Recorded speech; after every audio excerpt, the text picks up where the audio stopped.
8월의 마지막 주일입니다. 늦은 장마로 고생했으나 계절의 순환 가운데 신선한 가을바람도 불어오는 복된 계절입니다. 누군가가 하나님이 어디 계시냐 그러면 여러분은 이 계절의 순환을 봐라. 어김없이 돌아오는 봄, 여름, 가을, 겨울을 봐라. 1년을 못 기다리겠으면 낮과 밤의 변화를 봐라. 그러면서 우주를 창조하시고 통치하시는 하나님의 위대한 통치 과학, 통치 철학, 로켓 사이언스로 한치의 오차 없이 우주 만물을 돌아가게 하시는 하나님의 섭리를 보면 하나님이 안 계시다 말을 할 수 없는 것입니다. 오늘은 에베소서 강의 16번째 시간으로 부르심에 합당한 삶을 다룹니다. 오늘도 진리가 우리를 자유케 하는 은혜와 복을 누리기를 주님의 이름으로 축복합니다. 상처가 치유되고 억눌린 것이 회복되고 문제가 해결되며 하나님의 임재가 가득하여 우리가 하나님을 만나고 하나님께서 홀로 영광을 받으시는 그런 시간이 되기를 바랍니다. 먼저 오늘 본문을 좀 자세히 읽어야만 하겠습니다. 오늘 본문을 자세히 읽으면 본문에 등장하는 강력한 명령과 그 명령에 담긴 내용과 그 명령을 주신 이유가 깨달아지게 됩니다. 먼저 오늘 본문을 자세히 읽으면 명령이 등장하죠. 1절에 나오는 명령입니다. 부르심에 합당한 삶을 살아라 하는 명령이 등장합니다. 학생과 교사와 군인과 경찰과 의료인과 예술가 등은 직업마다 합당한 기대 역할과 삶이 있습니다. 마찬가지로 성도로 부름받은 우리에게도 살아야만 하는 삶이 있습니다. 중요한 것은 내가 살고 싶은 삶이 아니라 내가 살아내야만 하는 삶입니다. Not the life that I want to live, but the life that I must live out. My way, my life를 외치면서 내가 살고 싶은 인생을 사는 것이 아니라 내가 하고 싶고 내가 가고 싶은 삶이 아니라 하나님께서 우리에게 맡기시고 살아내라고 live out 하라고 하신 삶이 있다는 것입니다. 어린아이를 키워보면 아이가 먹고 싶어하는 것이 있어요. 주로 몸에 안 좋은 것들만 좋아하죠. 햄버거, 피자, 초콜릿, 사탕, 아이스크림, 음료수, 주스 등등 말이죠. 백해무익한 것들입니다. 그런데 그렇게 자기가 먹고 싶은 것만 무절제하게 먹으면 어떻게 되죠? 큰일 납니다. 충치 생기고 소화비만과 소화당뇨와 소화심장병 옵니다. 내가 먹고 싶은 것이 있지만 더 중요한 것은 내가 먹어야만 하는 것을 잘 챙겨 먹는 것이죠. 4대 영양소 잘 아시죠? 단백질과 바이타민과 지방과 탄수화물을 골고루 균형 있게 섭취해야 됩니다. 그런데 학교에서 이렇게 식당에서 배식하다 보면 아이들 중에요, 집에서 교육을 잘못 받고 온 아이들이 꼭 한두 명씩 끼어 있어요. 200 몇 명 학생 중에 꼭 그런 아이 1명 혹은 2명 있어요. 야채 싫어요. 고기 싫어요. 생선 싫어요. 두부 안 먹어요. 과일 안 먹어요. 시금치 안 먹어요. 버섯 안 먹어요. 그렇게 편식하는 아이들이 참 있습니다. 어른들도 마찬가지죠. 술, 담배 등 몸에 중독되고 백해무익하고 암을 발생시키는 것은 잘 먹고 또 건강을 해롭게 하는 맵고 짠 것을 좋아합니다. 마라탕 이런 거. 마라가 한자로 뭔 줄 아세요? 마비한다 할 때 그 마자하고 엄청 맵다 할 때 라자예요. 그러니까 내 몸을 마비시키는 엄청 매운 것, 이게 마라탕인데 그런 걸 좋아해요. 인생이 심심하고 짜증나고 괴로우니까 내 몸을 학대하면서 매운 마라탕이라도 먹고 정신 차리자, 뭐 그런 인생인가 보죠. 우리는 몸에 좋은 거를 먹어야 돼요. 그리고 우리 인생에 도움이 되는 삶을 살아야 됩니다. 마찬가지로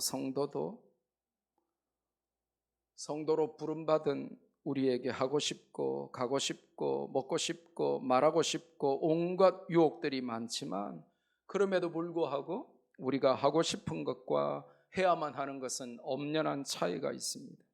성경은 강력하게 명령하면서 부르심에 합당한 삶을 살아라, 그렇게 촉구하십니다.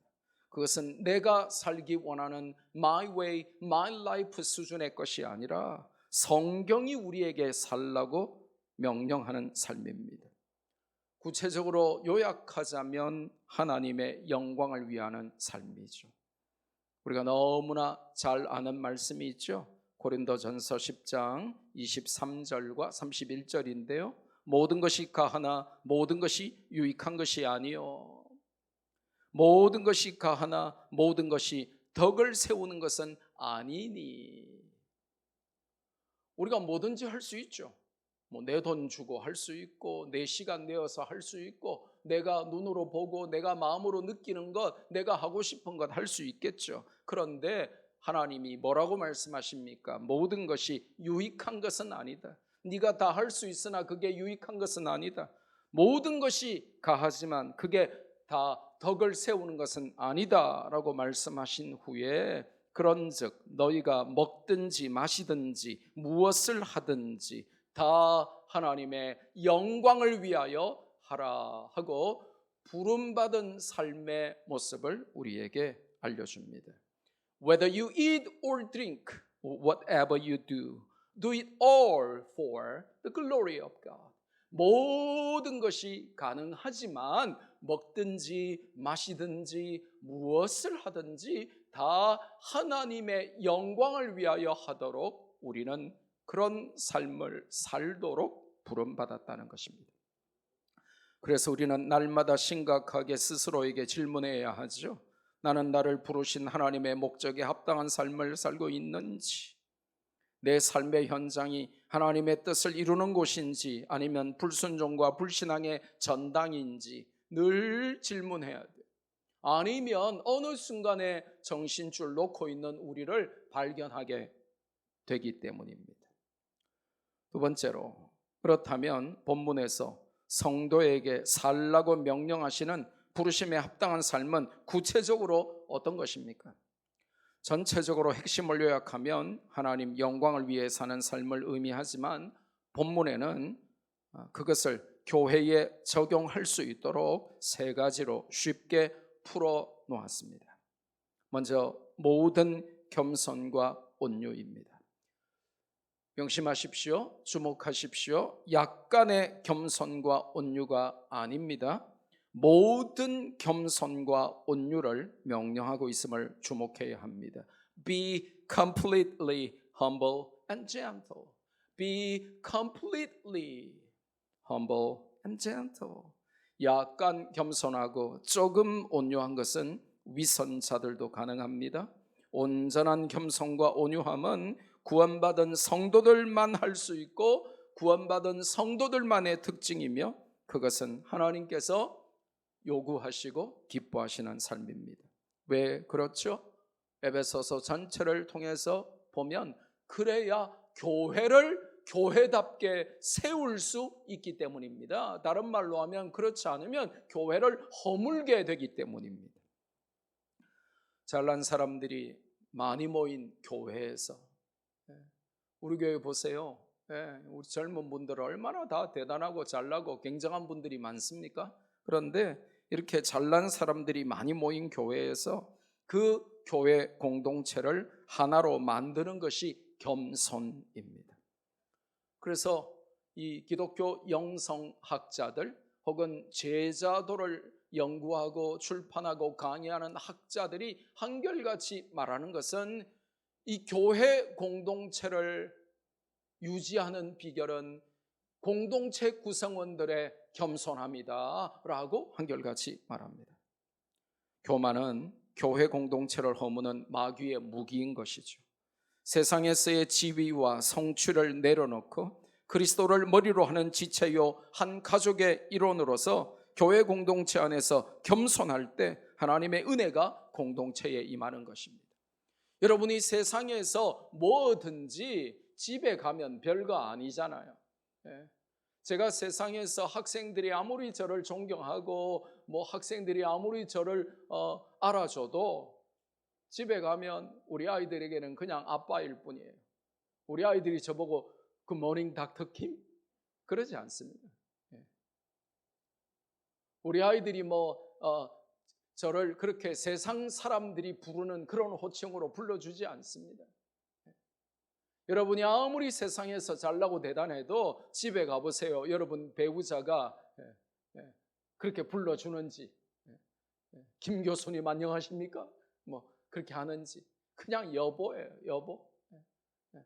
가족들 앞에서 내가 받은 학위가 얼마나 어려운 학위고 내가 얼마나 힘들게 박사학위를 땄는데 그래봤자 아무도 안 알아줍니다. 가족 앞에서 내가 돈이 얼마나 많은지 그러면서 해봤자 안 알아줍니다. SK그룹 회장이 이렇게 몇천 원짜리를 사니까 그 집에 딸아이가 아빠 혼내더래요. 아빠 재벌이야? 그렇게 비싼 걸 사게? 그러더래요. 딸아이가 아빠 재벌인 줄 모르는 거죠. 세상에서 대기업의 총수라고 재벌이라고 어깨 힘줘봤자 집에 가면 아무것도 아닌 것입니다. 바로 그것입니다. 세상에서 여러분이 어떤 성취를 경험했든지, 세상에서 여러분이 어떤 직위를 누리든지 교회에 와서 겸손해야 그 교회 공동체가 돌아간다는 것입니다. 온유 또한 마찬가지죠. 온유한 자가 땅을 기업으로 얻을 것이라고 성경은 말씀하십니다. 온유한 자에게 돕는 자들이 생기고 형통함이 일어날 것이라고 성경은 알려주십니다. 모든 겸손과 모든 온유가 교회의 중요한, 교회를 떠받치는 기둥임을 명심하시기를 바랍니다. 어제의 겸손도 오늘의 교만이 될 수 있음도 잊지 마시기를 바랍니다. 미국 어느 명문대학교에서 가장 겸손한 교수상을 수상한 교수가, 그게 너무 자랑스러운 거예요. 모든 동문과 교수들과 학생들이 뽑은 가장 겸손한 교수상에 뽑혔으니, 더군다나 세계적인 명문대학에서 그 상을 받았으니 얼마나 자랑스럽겠어요. 그래서 그 메달, 황금 메달을 걸고 강의하기 시작했습니다. 어떤 일이 발생했을까요? 학생들이 가장 겸손한 교수상 취소하라고 데모했다는 기사를 읽은 적이 있습니다. 내가 가장 겸손한 사람이야, 내가 황금 메달을 받았어 라고 메달 걸고 강의하는 순간 그의 겸손은 다 사라져버린 것이죠. 사람의 겸손과 온유는 한계가 있습니다. 여러분이 겸손하면 얼마나 겸손하겠어요? 여러분이 온유하면 얼마나 온유하겠습니까? 우리는 그리스도를 닮아가야 합니다. 예수님을 본받아야 합니다. 마태복음 11장 29절에 나는 마음이 온유하고 겸손하니 나의 멍에를 메고 내게 배우라. 그러면 너희 마음이 쉼을 얻을 것이다 라고 말씀하십니다. 부르심에 합당한 또 하나의 삶은 오늘 본문을 자세히 읽어보니까 오래 참음으로 사랑 가운데서 서로 용납하는 것입니다. 역시 오래 참음이라는 단어에 주목할 필요가 있습니다. 교회에서 누구나 약간은 참죠. 본인이나 가족들의 체면을 고려하고 목사의 얼굴을 생각하기도 하고 나머지 성도들을 배려하는 마음으로 누구나 약간씩은 다 참습니다. 그러다가 자존심이 극도로 상하고 분노가 치밀어 오르면 교회에서도 폭발하는 분들이 종종 있습니다. 스스로 정해놓은 마지막 마지노선을 넘으면 그리스도가 머리 되시는 하나님의 교회에서조차 분노하고 미워하고 용납하지 못하는 일이 발생하는 것입니다.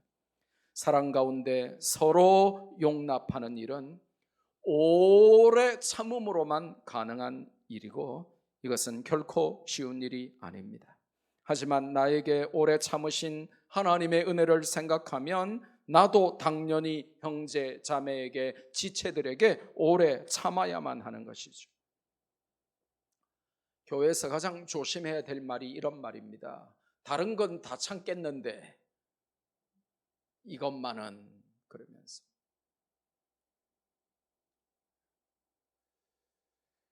그게 참 위험한 말입니다.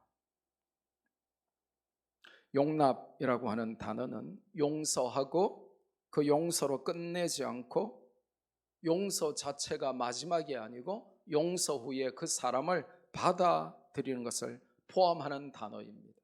그래서 용서보다 훨씬 어려운 단어가 용납입니다. 우리는 용서 잘 안 합니다. 죽을 때까지 무덤에까지 가지고 가고 또 그것을 자식들에게 남기면서 아들아 복수해다오, 그러면서 저 30년 전에 저 사람이 나한테 저런 말을 했단다 그러면서 복수를 부탁하고 막 그러죠. 용서 잘 안 합니다. 그런데 혹시 용서까지는 해도 용납은 잘 안 해요. 왜냐? 용서는 내가 하겠는데 용서하는 것과 그를 받아들이는 것은 달라 하고 용서는 하지만 그를 내가 마음에 받아들이지 못하고 용납하지 못하죠. 하지만 성도는 복음에 합당하게 살기 위하여 용납하는 법을 배워야 한다고 성경이 가르칩니다. 결코 쉽지 않지만 우리가 세상 사람과 다르다는 것이 여기서 드러나는 것입니다. 그리고 그것은 사랑 안에서만 가능하다고 성경이 알려주십니다.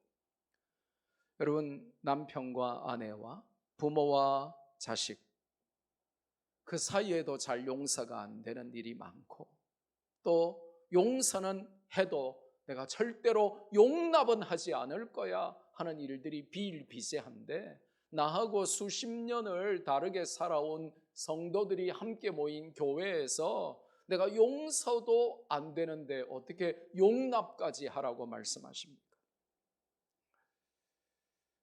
용납은 두 가지가 있을 때에만 가능하다고 성경이 알려주시죠. 오늘 성경을 자세히 봐야 되는 이유가 바로 그것입니다. 용납은 사랑 가운데서만 가능하고 오래 참을 때만 가능하다는 것입니다. 그래서 교회는 정말 사랑이 넘치는 곳이어야 하고 내가 용납하지 못할 일은 없다라고 언제나 고백해야 하는 곳입니다.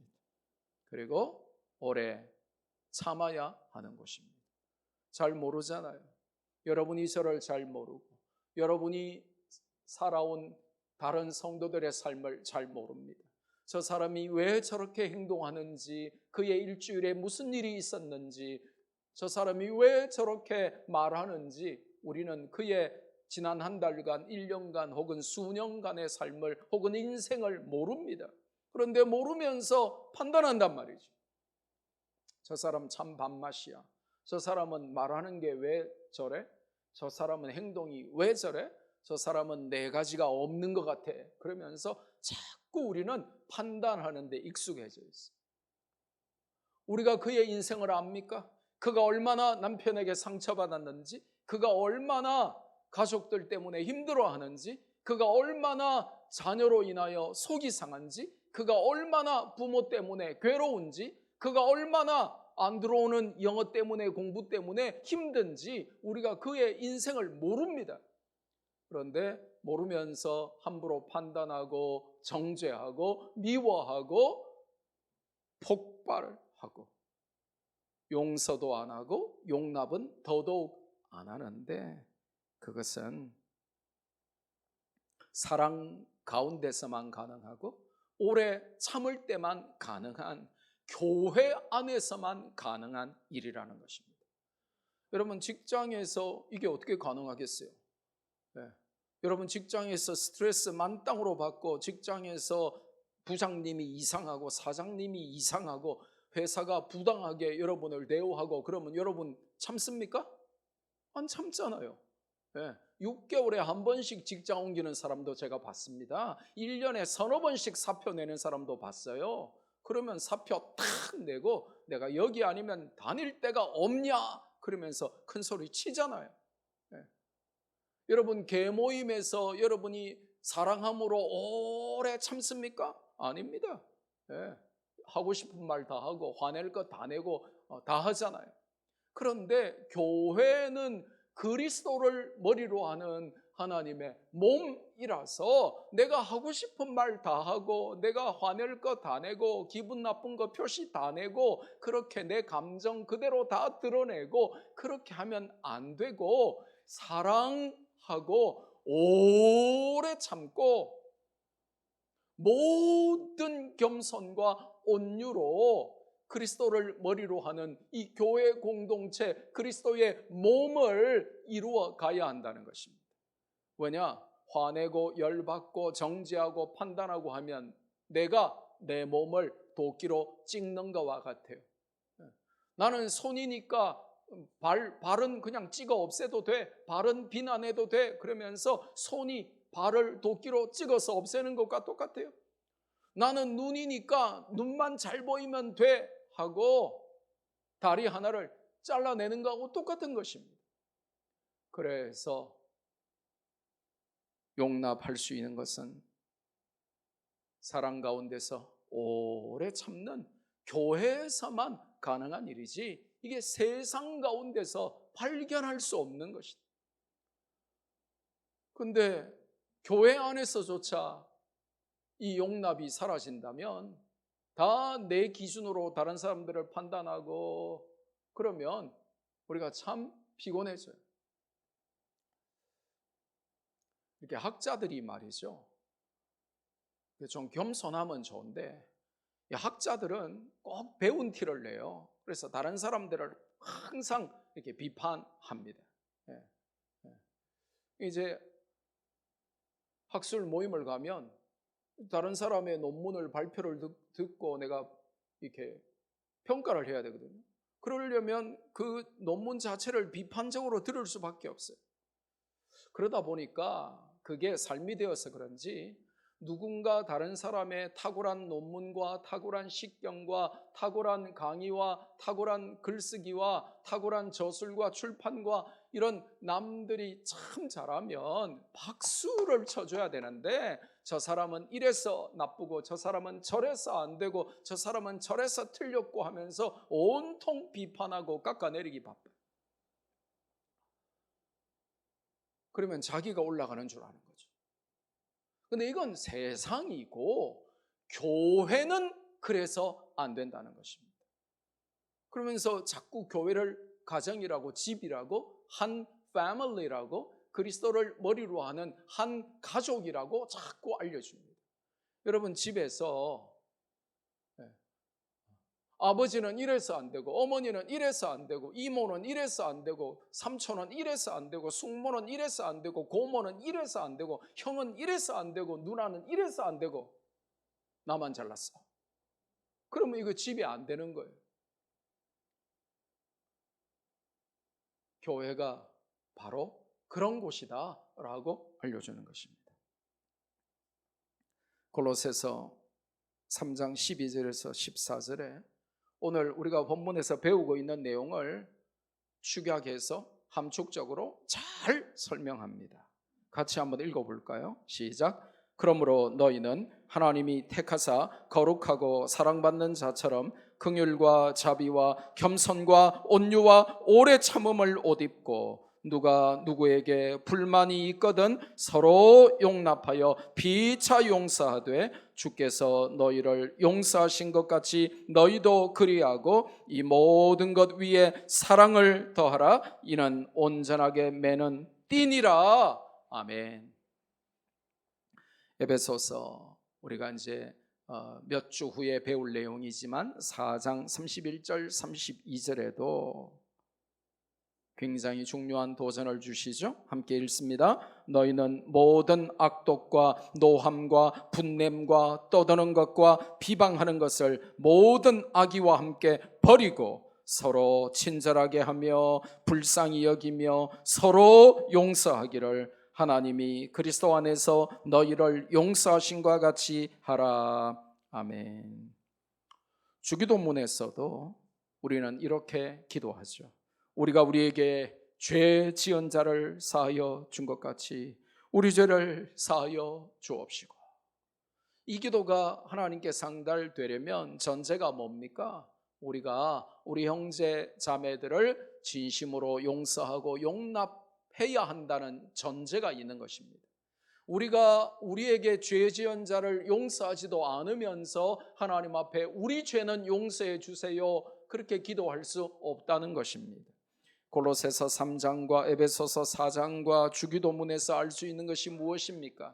주님이 우리를 용서하셨으니 우리도 내 가족, 내 형제, 내 자매, 한 교회 안에서 지체로 부름받은 자들을 용서하고 용납하고 그들에 대하여 오래 참고 그들을 사랑해야 한다라고 알려주는 것입니다. 이게 참 힘든 거예요. 왜 그래요? 여러분, 평생 같이 살아가는 가족끼리도 이게 안 되잖아요. 근데 수십 년 모르고 살다가 이제 몇 년 혹은 몇 달 보는 성도들을 어떻게 이렇게 할 수 있다는 것입니까? 그래서 교회가 하나님의 신비요, 그리스도의 신비요, 그래서 이것이 정말 하나님의 섭리와 뜻을 이루며 하나님의 영광과 기적과 하나님의 working hands of God, 하나님의 일하시는 손을 보는 곳이 바로 교회라고 하는 아주 특별한 곳이라는 것입니다. 이 세상 어디서도 볼 수 없는 이 사랑과 오래 참음과 용서와 용납과 모든 겸손과 모든 온유를 볼 수 있는 지구상의 유일한 곳이 유엔도 아니고 백악관도 아니고 청와대는 더더욱 아니고 국회는 더더욱 아니고 바로 교회라는 곳이라는 거예요.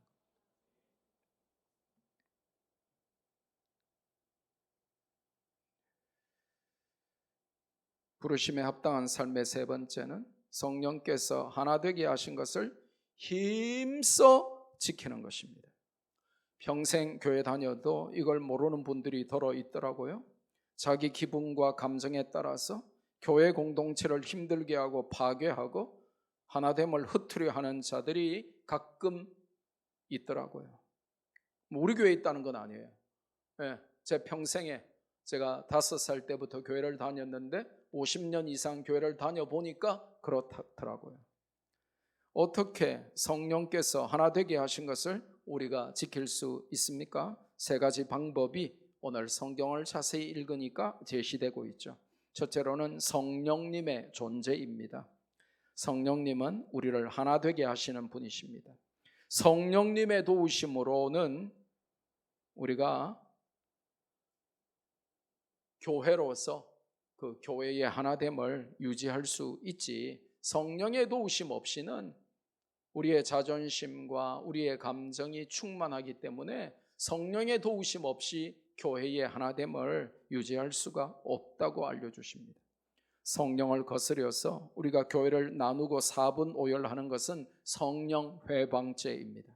뿐만 아니라 둘째로는 성령의 하나 되게 하심을 지키는 것은 우리의 노력도 필요하다고 성경이 알려주십니다. 성령이 다 알아서 할 거니까 니네들은 네 하고 싶은 대로 다 해라고 말하지 않습니다. 성령이 역사하시도록 우리가 할 일도 최선을 다해야 한다는 것입니다. 이것은 마치 공부하는 학생들이 내가 공부 안 해도 늘 자고 놀고 게임하고 놀고 해도 하나님이 나를 서울대 가게 하시고 하버드 가게 하실 거야, 이런 학생도 가끔 200명 중에 1명쯤은 있더라고요. 너 꿈이 뭐냐? 그러면 반에서 꼴찌하는데 하버드대 간대요. 그러면 대책 없는 것이죠. 성령이 나에게 지혜를 부어주시고 내 삶을 인도하시지만 나도 힘을 다해 수고하라고 가르치는 것이 성경의 말씀이에요. 나는 공부 하나도 안 하는데 어떻게 좋은 성적이 나오겠습니까? 내가 할 수 있는 최선을 다해야 하는 것이죠.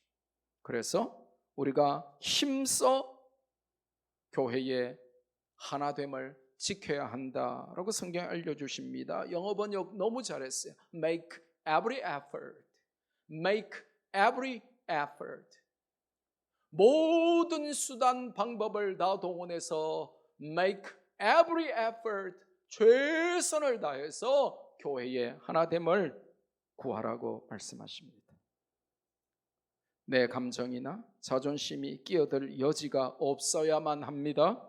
세 번째로는 평안이라는 매는 줄, 즉 초강력 본드가 필요하다는 것입니다. Through the bond of peace. 평안의 본드가 필요하답니다. 이것은 하나님께서 만드신 줄이며 어떤 분열이나 문제도 침투할 수 없는 줄입니다. 화평과 평안으로서만 가능하죠. 여러분이 교회를 위해 거창하고 위대한 일을 하지 못해도 교회의 하나됨을 위해서 화평을 유지하고 화평을 추구하는 것만으로도 이미 성공한 것입니다. 교회는 피스메이커가 필요합니다. 화평을 이루는 자만이 하나님의 자녀이기 때문입니다. 우리는 화평하게 하는 자들입니까? 아니면 화평을 허무는 자들입니까? Are we peacemakers or troublemakers? 예수님은 산상수훈에서 이미 답을 주셨죠. 마태복음 5장 9절, 너무나 중요한 말씀이니까 함께 읽습니다. 시작. 화평하게 하는 자들은 복이 있나니 그들이 하나님의 아들이라 일컬음을 받을 것이미요. 아멘. 우리가 아무리 세상에 나가서 내가 기도를 열심히 합니다, 성경을 열심히 읽습니다, 전도를 열심히 합니다 해도 세상은 우리 보고 미쳤다고 할 것입니다. 열성분자 내지는 광신자라고 말할 것입니다. 그런데 우리가 화평케 하는 자가 될 때 세상도 우리를 하나님의 아들이 맞구나라고 인정하게 될 것입니다. 그렇다면 마지막 세 번째로 우리가 부르심에 합당한 삶을 살고 특별히 하나됨을 힘써 지켜야 하는 이유가 무엇입니까? 4절에서 6절의 말씀이 정답을 알려주죠. 먼저 한 소망 안에서 부르심을 입었기 때문이라는 것입니다. 그 소망은 예수 그리스도라고 하는 소망을 말합니다. 세상 가치에 소망을 두고 사는 사람들과 다르다는 말이죠.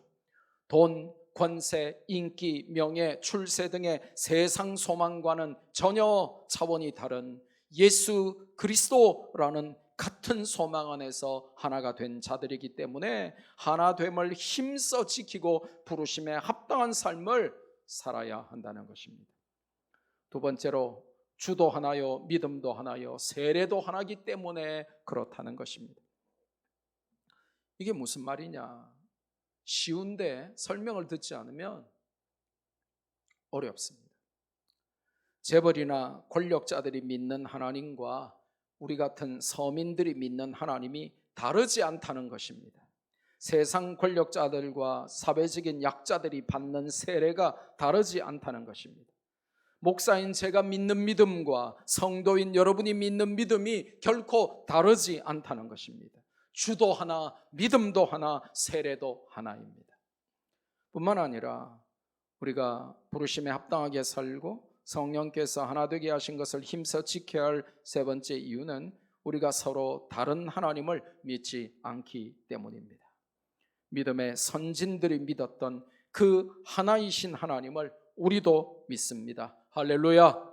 아브라함, 이삭, 야곱, 요셉, 다윗, 바울의 하나님을 우리도 믿습니다. 한 분이신 성경의 하나님, 천지 만물을 창조하시고 섭리대로 통치하시는 그 하나님을 우리도 하나가 되어 함께 믿습니다. 그분은 오늘 성경에 보니 만유를 통일하시고 만유 가운데 계신 만유의 아버지십니다. 그 한 분이신 하나님을 우리도 아버지로 믿기에 부르심에 합당한 삶을 살고 성령께서 하나 되게 하신 것을 힘써 지키는 교회로 서야 하는 것입니다. 그렇다면 성경을 자세히 살피고 읽었기 때문에 그 본문을 통해서 우리는 우리의 실제 생활에 적용하고 또 실천해야 할 교훈을 얻어야만 합니다. 첫째로 부르심에 합당한 삶은 저절로 이루어지지 않는다 하는 것입니다. 가만히 있는 것은 신앙생활이 아닙니다. 제가 늘 말씀드리죠. 저는 성도를 편애하지 않습니다마는, 그러나 굳이 편애한다면 거룩한 하고제비를 좋아합니다. 목사가 부탁하지 않아도, 목사가 시키지 않아도, 목사님 제가 이거 할게요, 목사님 제가 이거 봉사할게요, 제가 이거 잘할 것 같아요, 제가 이거 좀 하면 안 돼요 하는 거룩한 하고제비를 좋아합니다. 그러면 반대는 뭡니까? 시켜도 안 하는 사람들이 있거든요. 아무리 성도들이 부탁하고 목사까지 나서서 정중하게 요청해도 관심 없는데요, 저 부끄러운데요, 저는 남 앞에 나서는 거 싫은데요, 저는 주일날 피곤하기 때문에 축도 마치면 바로 도망가야 되는데요, 그러면서 교회에서 이렇게 아무것도 안 하려고 하는 사람들이 많습니다. 여러분, 가만히 있는 것은 절대로 신앙생활 아닙니다. 분투하고 노력하고 쟁취해야 됩니다. 천국은 침노하는 자가 빼앗는 것입니다. 스스로 이루어지는 것은 미안하지만 신앙생활 가운데 하나도 없습니다. 여러분이 세상에서 뭐든지 간에, 여러분이 대통령이든 장관이든 국회의원이든, 여러분이 세상에서 존경받는 어떤 자리에, 아무리 바쁘고 피곤한 자리에 있더라도 여러분은 교회에 와서 교회의 일원이 되고 예배를 드리고 성도의 교제를 하고 서로 봉사하고 섬기면서 교회의 펑션, 기능 역할을 감당할 수 있도록 손발이 되어서 교회의 각 기능이 잘 돌아가도록 머리 대신 그리스도를 주인으로 하는 교회의 지체로서 다른 지체와 하나가 되어서 섬기고 나누고 봉사하고 교제하고 예배드리고 기도하고 그렇게 섬겨야만 합니다. 가만히 있어서는 안 됩니다. 스스로 이루어지는 것은 하나도 없습니다. 모든 노력을 다하라. Make every effort. 이렇게 성경은 강조합니다. 여러분, 왜 그런 줄 아세요? 이유가 있어요. 마귀에게 말이죠, 수동적인 그리스도인보다 더 손쉬운 먹잇감은 없어요. 여러분, 먹이를 찾아 우는 사자가 두루 다니는데 낮잠 자고 있는 사슴보다 더 손쉬운 먹잇감이 어디 있겠어요? 자기 보면 다 도망가는데 도망 안 가고 혼자서 풀 뜯고 있고 주변 경계를 안 하는 사슴보다 더 손쉬운 먹잇감이 어디 있겠습니까? 수동적인 그리스도인보다 더 손쉬운 먹잇감은 마귀에게 없습니다. 부르심에 합당한 삶의 반대말이 뭘까요? 여러분 다 국어 잘 아시죠? 부르심에 합당한 삶의 반대말, 부르심에 부끄러운 삶이죠. 부르심에 부끄러운 삶은 도전하지도 노력하지도 참여하지도 않는 삶입니다. 교회 공동체를 은혜의 공동체로, 하나님께 영광 돌리는 공동체로, 하나님의 영광을 보는 공동체로 만들기 위해서 모든 공동체의 구성원은 참여해야 합니다. 이 공동체는요, 거룩의 책임과 참여의 책임이 있는데, 교회가 썩어 들어가지 않도록 우리가 개인적으로는 참 경건하고 바르게 살려고 애를 써야 되지만, 또 하나 참여해야 공동체가 되는 것입니다. 그런데 너무 교회 안에 잘나고 대단하고 굉장하고 멋진 분이 많다 보니 다 바쁜 거예요. 주일날도 뭐가 그리 바쁜지. 여러분이 평일까지는 몰라도 주일날은 온전하게 주님께 드려서 교회 공동체에 참여해야만 합니다. 그게 여러분이 사는 길이고, 교회 공동체에 불을 붙이고 교회 공동체가 은혜로 가득하고 하나님의 영광으로 가득하게 만드는 것이 여러분이 참여하는 것입니다. 부르심에 부끄러운 삶은 참여하지 않는 삶입니다. 교회 공동체에서 겉도는 삶입니다. 적극적으로 봉사하고 동참하십시오. 그래야 부르심에 합당한 삶을 살 수 있습니다. 그걸 오늘 결단하셔야만 된다는 것입니다. 두 번째로, 오늘 본문을 자세히 읽으면 우리가 적용하고 실천해야 될 또 하나의 교훈을 발견할 수 있는데, 말씀에 근거해서 자신을 잘 성찰하라 하는 것입니다. 오늘 본문의 말씀을 자세히 읽다 보면 적어도 본문의 말씀을 제대로 깨달은 사람이라면 이런 자아 성찰이 생겨져야 돼요. 나는 교회 안에서 오늘 성경이 강조하는 겸손과 온유와 인내와 사랑과 용납과 평안을 도모하는 자인가? 오늘 이렇게 강조하는 이 단어들이 엄청난 단어들이거든요. 무시무시한 단어들이거든요. 그런데 우리가 이게 세상의 가치라도 참 멋진 가치구나 해야 되는데 성경이 우리에게 명령하시는 가치이기 때문에 목숨을 걸어야 되는데 과연 우리는 교회 안에서 이렇게 내가 모든 겸손함을 드러내는가? 내가 교회 안에서 모든 온유함으로 사람들을 대하는가? 그리고 나는 오래 참는가? 아니면 내가 정해놓은 마지노선에 맞게 약간만 참는가? 조금만 참는가? 선을 넘으면 그냥 폭발하고 마는가? 나는 사랑하는가? 그리고 용서하는가? 용서를 넘어 용납에까지 이루고 있는가? 그리고 교회 안에서 평안을 도모하는가? 그렇게 말씀에 비추어서 자신을 잘 성찰해야 한다고 알려줍니다. 에베소서는 교회의 영광을 보여주는 책입니다. 교회를 통해 하나님이 디자인하신 성도의 하나됨을 누리도록 알려주는 책입니다. 이를 위해서는 공동체를 이끌고 부흥시키는 성경적인 삶의 기준을 내 속에 장착하는 것이 필요합니다. 그것이 바로 본문에서 제시된 겸손과 온유와 오래 참음과 사랑과 용납과 평안이라고 하는 절대 기준인 것입니다. 하나님은 교회 공동체에서 이런 모습을 보시기를 원합니다. 우리는 혹시 반대로 살고 있지는 않은지 우리 자신을 늘 말씀의 거울에 비춰서 돌아보고 반성하고 회개하고 돌이켜야 한다는 것이 오늘 성경을 통하여 우리가 받을 수 있는 교훈입니다. 마지막으로 오늘 성경을 자세히 읽으면 또 적용하고 실천해야 될 교훈을 주시는데 성령께서 하나로 만드신 교회를 지키기 위해서 나는 어떤 노력을 하고 있는가 하는 질문을 해야 합니다. 요즘 교회를 개척하면 슬프게도 통계적으로 둘 중에 하나는 싸워서 깨진 교회들입니다. 목사가 신학교를 가서 10년 혹은 20년 기도하고 준비해서 정말 교회를 개척하려고 그렇게 준비해서 세우는 교회는 두 교회 중에 하나도 채 되지 않고 두 교회 중에 한 교회 이상이 어쩌면 하나 반 정도는 찢고 뽑고 싸워서 교회가 골마 터져서 깨져서 세우는 교회입니다.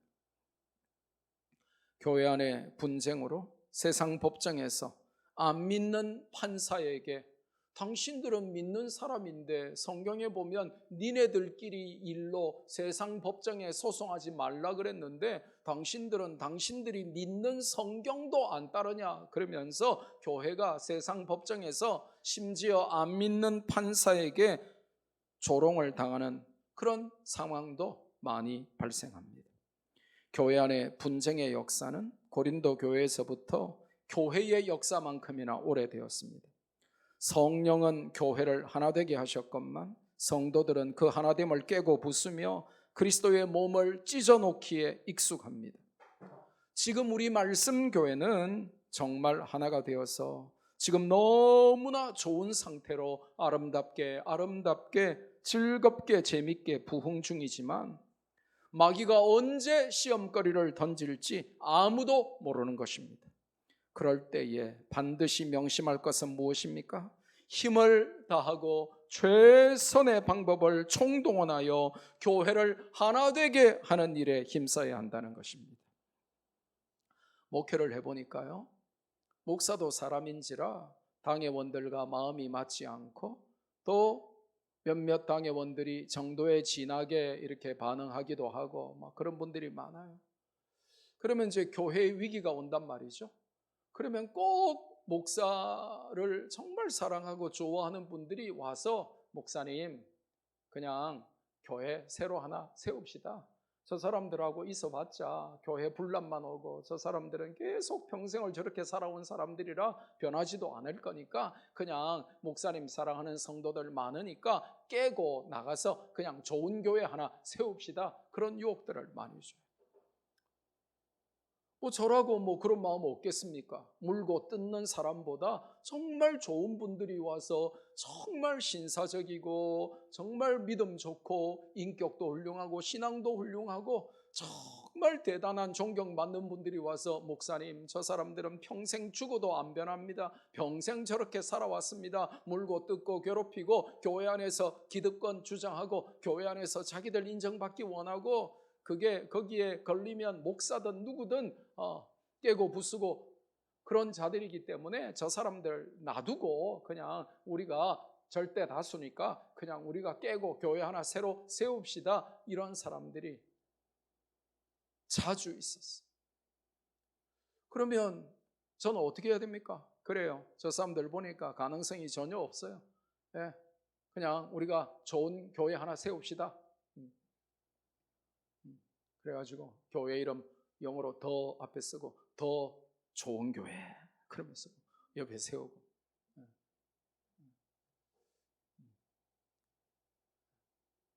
중앙교회 옆에 제일 중앙교회가 있더라고요. 중앙교회 옆에 새중앙교회도 많아요. 다 이렇게 깨지고 깨져서 새끼친 교회. 그래서 교회를 새로 깨서 만들 것 같았으면 저도 몇 개 만들었어요. 그게 아닌 것입니다.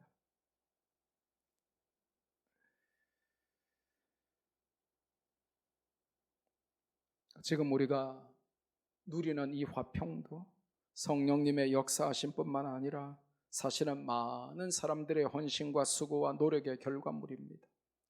저는 주일 아침에 이제 오면 이렇게 본당에 들러서 이렇게 예배 전에 먼저 제 3층에 목양실에 올라가기 전에 예배실에 와서 이제 기도를 합니다.